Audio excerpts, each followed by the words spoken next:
les architectes qui m'ont marqué, c'est ceux qui ont marqué toute ma génération et qui l'ont marqué durablement parce que pour certains d'entre eux, leur réputation s'est prorogée dans les années qui venaient. Et puis tout le monde, naturellement, pense à Le Corbusier, pense à des architectes nombreux américains qui ont, eux, beaucoup marqué leur pays. Chez nous, il y a eu naturellement aussi des architectes de grande qualité, mais qui n'ont pas eu euh, un cursus aussi brillant que les architectes américains, entre autres. Ils ont accepté d'être influencés comme nous, comme moi, par des réalisations venant en petite partie de chez nous, mais en grande partie euh, étrangère, spécialement, c'est l'Amérique qui actuellement donne une impulsion importante à ce qui se construit.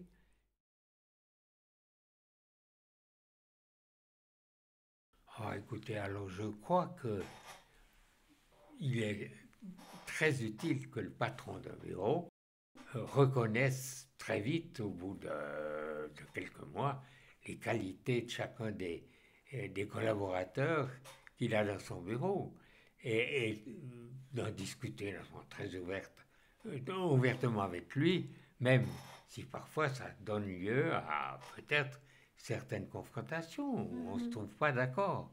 C'est même, je pense, une très bonne chose.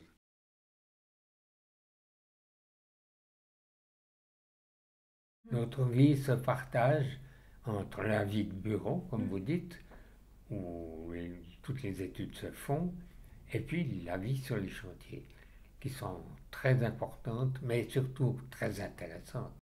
Parce qu'une partie de notre métier, c'est là qu'on finit de la franche. C'est pas en étant diplômé, c'est en étant construit. C'est beaucoup construit, Oui. et on a construit beaucoup de choses qui existent encore, qui sont là, dans la nature. On a gagné des concours, et c'était ça, disons, le mot de départ dans ma vie d'architecte.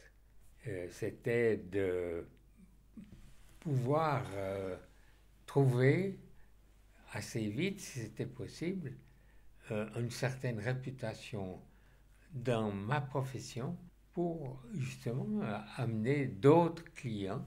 Ça m'a valu le fait d'avoir construit la feuille d'avis, d'avoir construit euh, le nouveau bâtiment de la Chambre du commerce et de l'industrie, d'avoir gagné premier prix aussi pour un hôtel. Enfin, petit à petit, oui, vous êtes à la tête d'une certaine euh, connaissance du public, comme c'est quand même un architecte qui a fait ça, ça, ça, et qui vous amène de ce fait des gens qui désirent construire avec vous.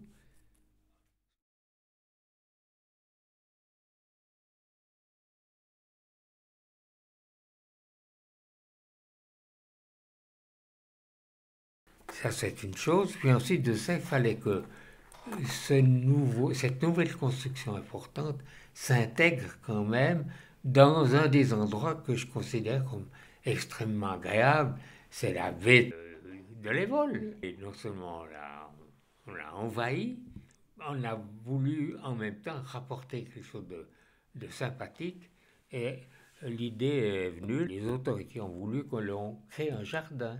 Ce qui a été fait, puis je crois qu'il est bien vu, qui a pris sa place et on a plutôt pas mal de compliments de ce qui s'est fait là que le contraire.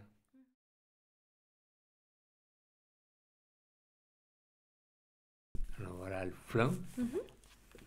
C'est un plan avec un patio et il y avait une arrivée d'eau que j'avais pris pour en faire un petit bassin. planté un pin ici.